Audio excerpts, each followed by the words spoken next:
Good evening students, dear students. आज हम हमारा मोरल साइंस की बुक का एक लेसन नंबर 9 कर रहे हैं। लेसन नंबर 9 का नेम है एकता में शक्ति। ये एक कहानी बताई गई है इसमें, जिसके माध्यम से संदेश दिया गया है कि एकता में शक्ति होती है। अगर हम मिलजुल कर रहेंगे तो कोई भी हमें नुकसान नहीं पहुंचा सकता।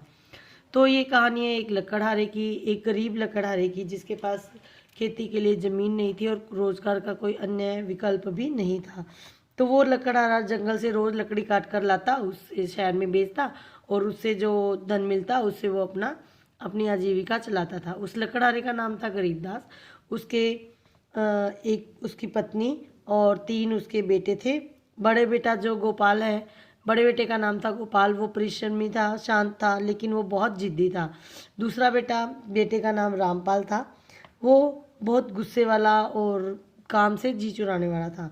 तीसरा लड़का जो है वो बहुत घुमक्कड़ था और दिन भर गांव के लड़कों के साथ इधर उधर भेंट घूमता रहता था। उसका नाम नंदलाल था। तो इस प्रकार तीनों लड़के जो है किसी भी काम में मन नहीं लगाते थे। कोई भी काम जो है वो नहीं करते थे ढंग से।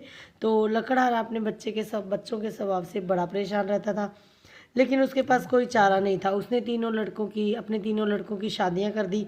अब बहुएं भी आ गई, घर का खर्चा बढ़ गया। तीनों लड़कों की आपस में बनती नहीं थी। वे दिन भर झगड़ते रहते थे और कोई काम करने भी नहीं जाते थे। अब लकड़हारा बड़ा परेशान हो गया। उसके लिए घर का खर्च चलाना जो है और भी मुश्किल हो गया। एक दिन उसे एक तरकीब सूझी। उसने तीनों बेटों को बुलाया और एक गट्ठर में बंधी 3 लकड़ियों को निकालकर प्रत्येक बेटे को एक एक लकड़ी दे दी। उसने कहा कि इन्हें तोड़ो। तो तीनों लड़कों ने लकड़ियां जो है वो एक क्षण में तोड़ दी।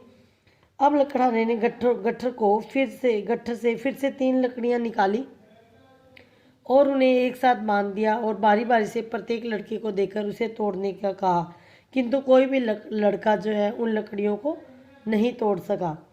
तब लकड़हारे ने उन्हें समझाया कि यदि तुम इसी तरह अलग अलग रहोगे तो तुम्हें कोई भी परेशान कर देगा और तुम जीवन में कष्ट उठाओगे। लेकिन अगर तुम मजबूत रहोगे, मिलकर रहोगे, तो जिस प्रकार तुम इस लकड़ी के गट्ठर को नहीं तोड़ सके, उसी प्रकार तुम्हें भी कोई नुकसान नहीं पहुंचा सकता। एकता में शक्ति है, इसलिए एक होकर रहो। इस घटना के बाद तीनों लड़कों ने कभी भी एक दूसरे से न झगड़ने की कसम खाई और मिलजुल कर रहने और काम करने का वादा किया। उन्होंने लकड़हारे को वचन दिया कि वे कभी भी एक दूसरे से अलग नहीं होंगे। इस प्रकार लकड़हारे का परिवार सुखी हो गया। तो डियर स्टूडेंट्स, इस कहानी से हमें शिक्षा मिलती है कि हमें भी मिलजुल कर रहना चाहिए। Stay home, stay safe.